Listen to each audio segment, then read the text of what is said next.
കറുപ്പ് വെളുപ്പിന്റെ പുതിയ എപ്പിസോഡിലേക്ക് സ്വാഗതം. ഇന്നത്തെ നമ്മുടെ ചിന്താ വിഷയം ശ്രീ രാജീവ് ചന്ദ്രശേഖർജിയുടെ ഒരു ഫേസ്ബുക്ക് പോസ്റ്റാണ്. കുറെ നാളായി കേരളത്തിലെ BJP സംസ്ഥാന അധ്യക്ഷനായി ചാർജ് എടുത്തത് മുതൽ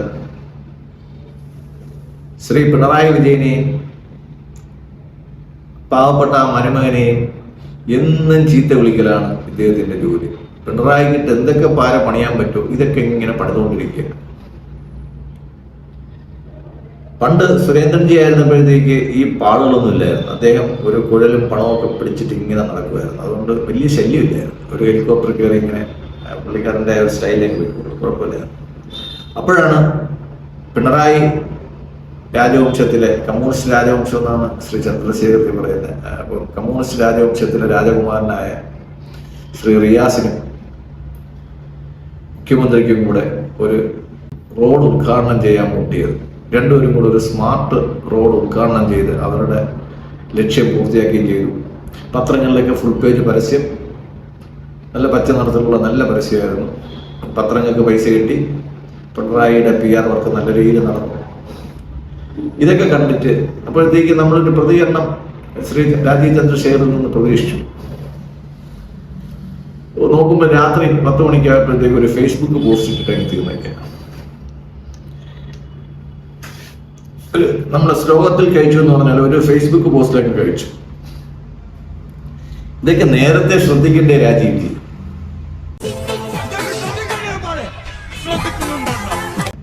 നേരെ നിന്നാലും എല്ലാം അടിച്ചുകൊണ്ട് പോകുന്ന സഖാക്കളാണ് നമ്മുടെ നാട് മുഴുവൻ.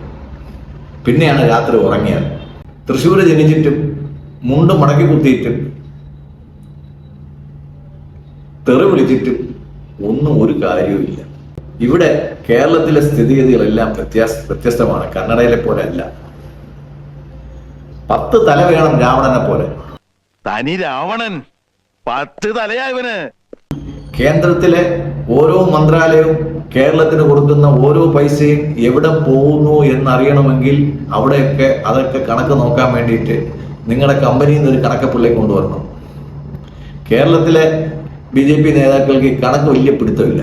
പ്രത്യേകിച്ച് ഈ ബേബി സഖാവ് കേരളത്തിലെ വിദ്യാഭ്യാസ മന്ത്രി ആയത് തൊട്ട് വന്ന അവർക്ക് ആർക്കും ഈ കണക്ക് വലിയ പിടുത്തമില്ല. പുതുതലമുറ നേതാക്കളൊക്കെ കണക്കിൽ ഇച്ചിരി പുറകോട്ടാണ്. ചോദിച്ചു കഴിഞ്ഞാൽ അവരിങ്ങനെ കയ്യും കാലും ഒക്കെ ഇട്ട് കഴിച്ച് ഇങ്ങനെയൊക്കെ എന്തൊക്കെയോ കാണിക്കും. എന്നിട്ട് പറയും ഉത്തരം പറയും. പക്ഷെ പറയുമ്പോഴത്തേക്ക് വൈകുന്നേരം ആവുന്നതാണ്. അവിടെയാണ് ശ്രീ രാജീവ് ചന്ദ്രശേഖർജി നല്ല കണക്കപ്പിള്ളമാരെ വെച്ച് കേന്ദ്രത്തിൽ നിന്ന് വരുന്ന പൈസ എവിടുന്നാണ് വരുന്നത്, എത്ര രൂപ എവിടെ പോയി എന്ന് കൃത്യമായിട്ട് നോക്കിയിരുന്നെങ്കിൽ ഈ അപകടം വരത്തില്ലായിരുന്നു. ആകെ പിണറായി സർക്കാരിന്റെ ചെലവ്, ഈ പത്രത്തിന് കൊടുത്ത പരസ്യത്തിന്റെ ചെലവ് മാത്രമാണ് പിണറായി സർക്കാരിന് ഈ പ്രൊജക്ട് കൊണ്ടുണ്ടായിരിക്കുന്നത്. BJPയിലെ കണക്കപ്പിള്ളമാർക്ക് പൊളിറ്റിക്കൽ സ്ട്രാറ്റജിയും കണക്കും ഒക്കെ ഇച്ചിരി കുറവായതുകൊണ്ടാണ് ബാംഗ്ലൂരിൽ നിന്ന് അങ്ങേ ഇങ്ങോട്ടത്തേക്ക് ഡെപ്യൂട്ടേഷനിൽ കൊണ്ടുവന്നത്. ഈ ഡെപ്യൂട്ടേഷനിൽ വന്നപ്പോഴത്തേക്ക് ഒറ്റയ്ക്ക് വന്നാൽ പോരാ, അതിനുള്ള സ്റ്റാഫിനെയും കൂടെ അവിടെ നിന്ന് കൊണ്ടുവന്നാലേ തിരുവനന്തപുരത്ത് ഓടൂ. പ്രത്യേകിച്ചും ഇദ്ദേഹം കാസർഗോഡ് നിൽക്കുമ്പോഴത്തേക്ക് കാസർഗോഡുള്ള BJPക്കാരൊക്കെ കന്നഡയിലായിരിക്കും പരസ്പരം സംസാരിക്കുന്നത്. അതാണ് നമുക്ക് കുമ്മനം രാജശേഖരൻജിക്കും രാമപിള്ള സാറിനും ശ്രീധരൻപിള്ള സാറിനൊന്നും കാര്യങ്ങൾ കൃത്യമായിട്ട് മനസ്സിലാക്കാൻ പറ്റാത്തത്. ആ കുറവ് മനസ്സിലാക്കിയിട്ടാണ് മോദിജി അങ്ങേ കന്നഡ അറിയാമെന്നുള്ള ഒരാളെ തന്നെ കർണാടകത്തിൽ നിന്ന്, അത് കാസർഗോഡ് നിന്ന് കൊണ്ടുവന്നിട്ട് കാര്യമില്ല, അപ്പോൾ കന്നഡ അറിയാമെന്നുള്ള ഒരാളെ കർണാടകത്തിൽ നിന്ന് കൊണ്ടുവന്ന് BJP ഒരു അധ്യക്ഷനാക്കിയത് കന്നഡ ഭാഷയിൽ പറയുന്ന കാര്യങ്ങളൂടെ മനസ്സിലാക്കാൻ വേണ്ടിയിട്ടാണ്. അപ്പോൾ തിലകൻ പറഞ്ഞതുപോലെ 10 തല വേണം കേരളത്തിൽ. എന്ത് എവിടെ എങ്ങനെ നടക്കുന്നു എന്ന് നോക്കാം. ഇല്ലെങ്കിൽ പാടാണ്.